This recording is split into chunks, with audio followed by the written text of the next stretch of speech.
Welcome to the Note to Self podcast. I'm your host, Zoe Ariel, an adventurous entrepreneur who loves to make the most out of life. I'm a certified professional life coach, digital course creator, verified YouTuber, and published author.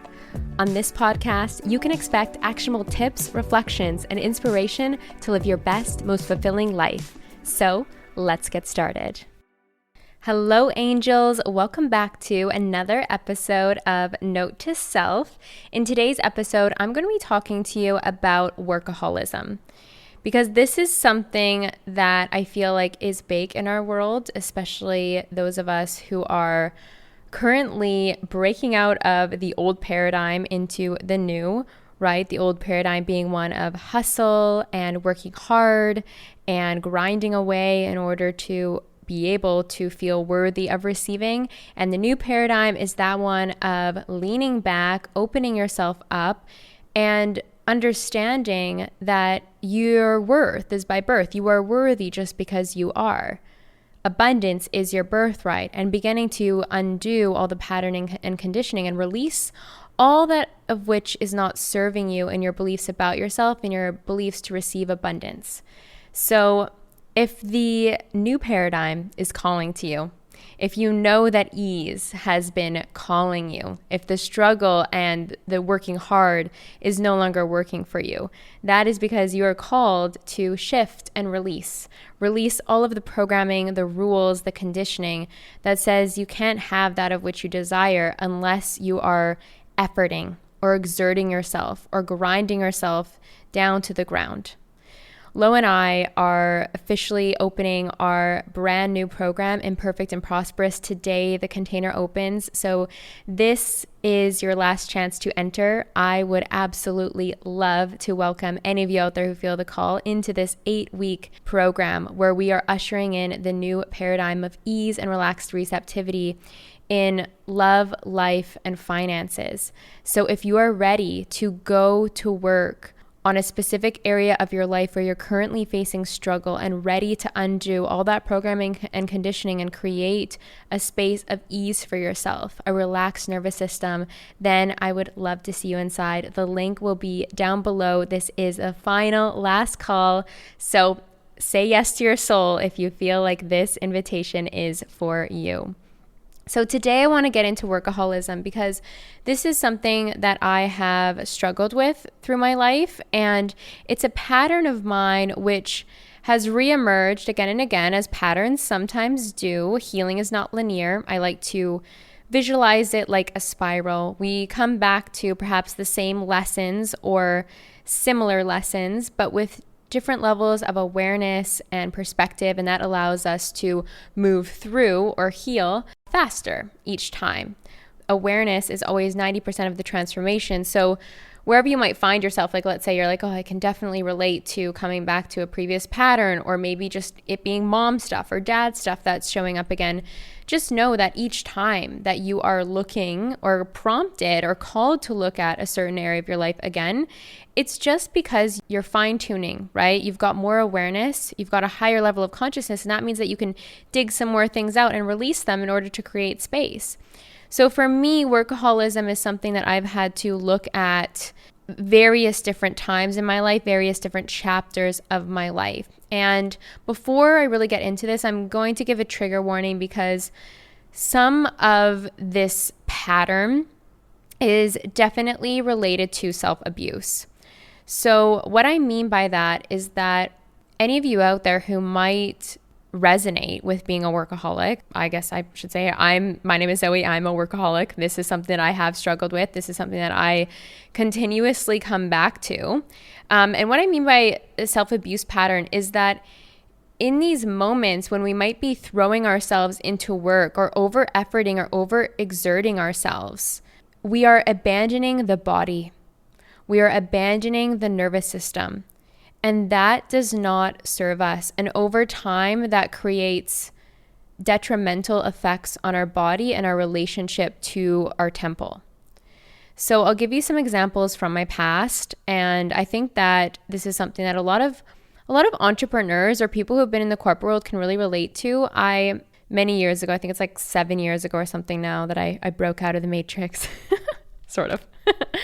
But in that time in my life, it was like we were required to show up to work naturally, like on time, but things were not relaxed. The boss was always watching the clock. And I remember feeling like it wasn't okay for me to leave at 5 p.m. Even though I was not getting paid to work past 5 p.m., it was almost like it was frowned upon to leave on the clock. And that was even spoken about in the office in different environments that I worked in. Was like, oh, if you're leaving like right at 5, you're like waiting to leave and all this stuff. And it just created a lot of rigidity in my system and feeling like it just wasn't okay for me to honor my body and honor the contract that I was working under and leaving, right? Like it felt very trapping versus very liberating. But in that world, it's like hustle is celebrated. It's like working after hours is celebrated. Like your worth is almost measured by your productivity. And I took on some of those belief systems in that time in my life, and I carried them through in being an entrepreneur. Like I didn't feel like I was good enough or worthy enough if I didn't complete as many things on my to-do list as I had set out to complete. Definitely this is more in earlier stages of my journey, but I would do so much.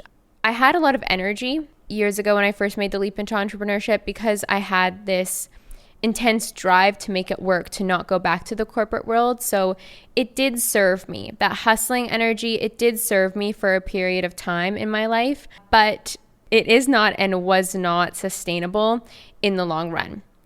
And what I mean by that is that I have hit points of burnout in my life because I have over-efforted and over-exerted my system because I didn't feel like I was worthy enough to receive, let's say, financial abundance or support from the universe if I wasn't doing enough. So as I'm reflecting that back to you, ask yourself, like, is there a measurement in your work, whatever your work might look like, where you're defining your ability to open up and receive financial support and abundance based on productivity? Or is there ties to your worth and productivity? And for me, like I said, this workaholism, it's been a journey because just reflecting on corporate culture, it's celebrated to be a workaholic. Right? We've seen all these inspirational talks about hustling, about grinding, about making it all happen. And if you have the energy and that's a part of your journey at this moment, then great, honor it, because I do feel like Source gives us the energy that we need in order to get us where we're desiring to go. But the new paradigm is one of ease, where we are respecting our bodies, where we are honoring our nervous systems, and we are deciding that we're worthy of receiving just because we are. And we are honoring our energy in the ways that we feel called to share it or called to operate. So this has been a journey for me over the past few years of undoing this programming and conditioning and opening myself up to receive and hold larger sums of money, right? Financial support without efforting or exerting myself in the ways that I used to. At this point in time in my life, I am working less than I have ever worked, and I'm generating more income than I've ever generated. And why is that? That's because I have aligned mind, body, and soul, and I continuously undo the workaholic or productivity patterns, right? Productivity tied to worth patterns that I see in my being. I'm continuously reprogramming, rewriting the story for myself as to one of ease and relaxed receptivity, reminding myself that if I am honoring my body, if I am honoring my energy and what I feel called to do, that is enough, that I will always be provided for. Our core beliefs create our reality. So right now, as you're listening, think about your core beliefs when it comes to the work that you do in this world and your ability to receive, to open up to receive. And ask yourself, is there anything that I can address or rewrite here? Because we are always creating and manifesting our realities based on the beliefs that we have about ourselves. So take a look at some of those beliefs that might be there for you with work. Because self-abuse is pushing yourself, exerting yourself, and not listening to the body.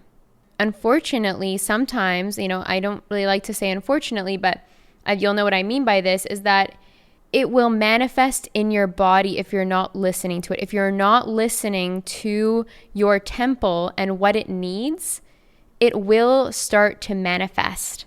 It'll manifest different pains, different ailments.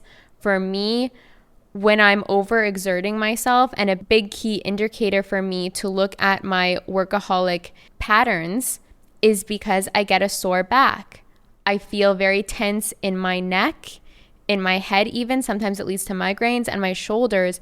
And that's because I feel that I have to carry a large amount of responsibility, literally carrying the world on my shoulders. So where in your body might you feel when you're exerting yourself too much?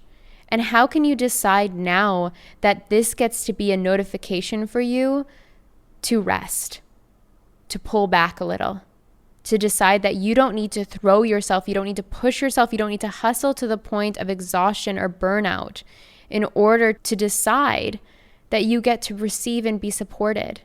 Your worth is by birth. You are worthy because you are. You do not need to hustle and grind yourself down to the ground in order to decide that it's okay for you to receive. You are beautiful. You are abundance in the human form, and you are so worthy of having all of that of which you desire without allowing or pressuring yourself in these ways, without pressuring yourself into burnout or exhaustion, depleting yourself. Aligning your mind, body, and soul is one of the greatest things that you can do to move forward on your path with the greatest ease and alignment. So again, if this message is resonating with you today, I would love to invite you into Imperfect and Prosperous, because you are so worthy of receiving and just taking a look at the programming that's there and deciding to release it.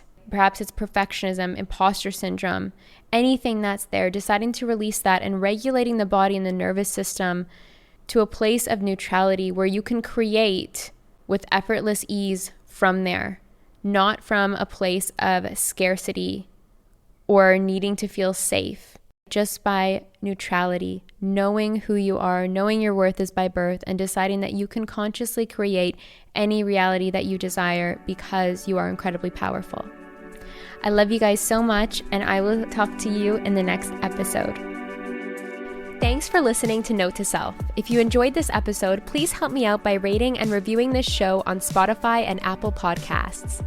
If my energy is resonating with you and you feel the call to work with me, there are an abundance of ways to do so. I offer one-to-one life coaching programs, mastermind containers, and DIY courses, all of which are available through my website, zoeariel.co. Until next time, take note of all the abundance that surrounds you as you make the most of this game called life.